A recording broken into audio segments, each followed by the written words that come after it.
একের পর এক খুন, ভাঙচুর, অগ্নিসংযোগের ঘটনা, অশান্ত বাংলাদেশ। আর এরই মধ্যে এই পরিস্থিতিতেই বাংলাদেশে পিটিয়ে খুন করা হলো এক অভিনেতা শান্তকে এবং পিটিয়ে খুন করা হয়েছে তার বাবাকেও।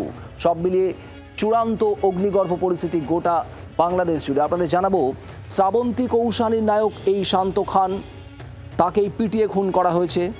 শান্ত খানের প্রযোজক বাবা সেলিম খানকেও খুন করা হয়েছে। তীব্র জনরোষের মুখে পড়ছেন আওয়ামী লীগের একাধিক নেতারা। চাঁদপুরের বাগাড়া বাজার, এখানেই হামলা হয় শান্ত খান এবং তার বাবা সেলিম খানের উপর, সেখানেই মৃত্যু হয় তাদের। গোটা ঘটনায় হতবাক টলিউড।